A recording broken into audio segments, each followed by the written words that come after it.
Winner says, if it's to be, it's up to me. Loser says, I can't help it. Folks, we all have heard many self-made success stories. Have you ever heard a self-made failure story? Probably not. They always blame somebody else. You ask any failure, success is a matter of luck. They'll always tell you that. I've been asked, success is tough. I say, of course it is, but you try failing if that's easy. I'll tell you, failing is a lot tougher than success. Going back many, many years, I was in Toronto. I heard a story of two brothers. One was a drug addict, drunkard, used to beat up his family, and his blood brother had a great business, wonderful family, highly respected all over. Some people wanted to find out how could two brothers of the same family be so apart. So they went to the druggie and asked him, how come you do all the wrong things? Where do you get your motivation from? He said, my father. He said, what about your father? He said, when I was a little boy, he said, my father was a drug addict, drunkard, used to beat up my family. That's what I used to see. That's what I am. What do you expect me to be? So they went to his brother who was doing everything right and asked him, where do you get your motivation from? And guess what he said? The same thing, my father. He said, what about my father? What about your father? He said, when I was a little boy and I used to see my dad do all the wrong things, I made up my mind, I'll never be like him.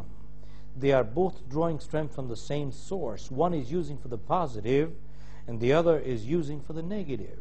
Many times we think we're taking the easier way, which ends up to be the tougher way. One time, there was a lark sitting in the forest singing, and a man came by with a box full of worms. He was taking them to the marketplace to exchange them for the feather. The lark said, look, I have to hunt my own worms every day. I have lots of feathers. Why don't you give me the worms, and I'll pluck and give you the feather. It'll save me hunting, save you going. Seemed like a good trade. And the lark got the worms and plucked the feather, gave it to the man. Next day the same thing happened. The third day the same thing happened. The fourth day, till a day came, the lark had no more feathers to give. It couldn't hunt its own worms. Stopped singing very soon. The lark died. What is the moral of the story? Very simple. What the lark thought it was taking the easier way ended up to be the tougher way. Folks, that's the key. There are no shortcuts in life, and many times when we start taking shortcuts, we start compromising our values.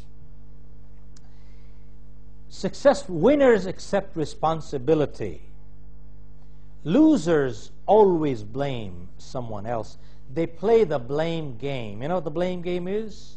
My parents did it, teacher did it, company did it, economy did it, country did it. Somebody else did it, my star did it, horoscope did it, fate did it. I never did it. They will never accept responsibility. Folks, success is a matter of laws, and it's not a matter of luck. And the first law of success says, it's called the law of cause and effect, which says in the vernacular, the law of sowing and reaping. Our mind is like a garden. If you plant good seeds, you'll have a good garden. But if you don't plant good seeds, something will grow, and they will be weeds, because nature abhors a vacuum. Either we have a positive or we have a negative. There is no neutral. When I wrote my book, You Can Win, I had two nephews. They were 12 and 14, and they were playing tennis like professionals. So one day my cousin came over and said, Shiv, this game is getting very expensive. These kids are going through the racket, the ball, the coach, the loan fees. The game is getting very expensive. I said, getting expensive as compared to what? It's relative. But then I said, if it's so expensive, why don't you have them stop playing tennis? But tell me, when they come back from school at 1 or 3, they have all the time at hand and all the energy in their body. If they will not play tennis, what will they do? There was a silence for 30 seconds. He said, I think it's cheaper this way, I'll continue. Why? Folks, our mind is like a garden. If you don't plant good seeds, weeds automatically come in. Either we have a positive or we have a negative. There's no neutral here. But you go ask a farmer. Even if you do plant good seeds, weeds still come, don't they? And there are two ways of getting rid of weeds. One is the lawnmower way. You mow the lawn, you chop the head, and you think they're gone, but are they really? But the second way is you take a sharp object, get on your knees, and plug it out of the ground. It's a tougher way, but a more permanent way. That is what we are talking in terms of law of sowing and reaping. Folks, the law of sowing and reaping says, 1, you must have the desire to sow. 2, desire alone won't do it, you must sow too. 3, you sow tomatoes, you're not going to get potatoes. 4, when you sow, you don't reap the fruit the same day. There's a gestation period, but the kind of world we're living today, everybody wants to reap right the moment they sow. It doesn't work that way. There's got to be a gestation waiting period in life. And 5, it says you must sow first. You can't reap before you sow. But the kind of world we're living today, people want to reap before they sow, and it doesn't work that way at all. You can't go to the fireplace and say, give me heat, then I put wood. You got to put in wood before you get the heat. You got to sow first. And then 6, when you sow a seed, you don't reap a fruit. You harvest is manyfold. When you sow a positive seed, you harvest is manyfold in the positive. And when you sow a negative seed, you harvest is manyfold in the negative too. Comes down to very clear the law of sowing and reaping, which is what brings us down to the last point, which says either we are part of the solution or we are part of the problem. And if we are not part of the solution, then we are the problem. And let me revert back to the law of sowing and reaping, which says, how does it translate in our real life? It says, you sow a thought, you reap an action. You sow an action, you reap a habit. You sow a habit, you reap a character. And you sow a character, you reap a destiny. Start again. You sow a thought, you reap an action. An action does not come without a thought process. The thought process may be conscious or subconscious, that's different, but positively there was a thought behind it.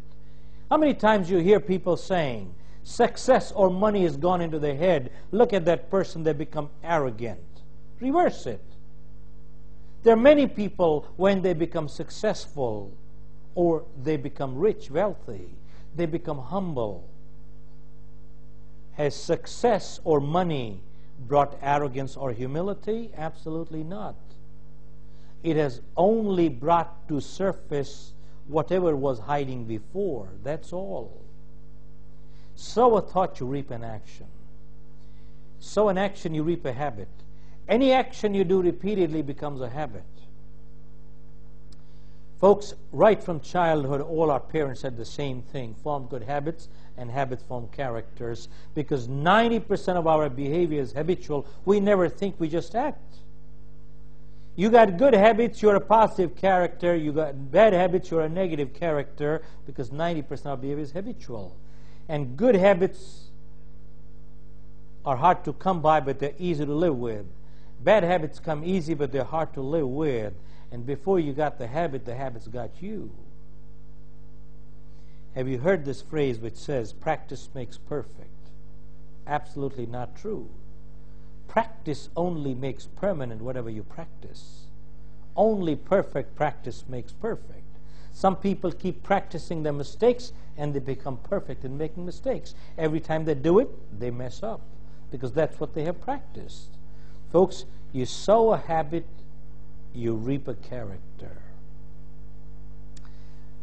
And you sow a character, you reap a destiny. Important thing is, thoughts are causes. Can we choose our thoughts? And if we can choose our thoughts, we can control our destiny. And that is really the bottom line. we can all choose our destiny by choosing our thoughts.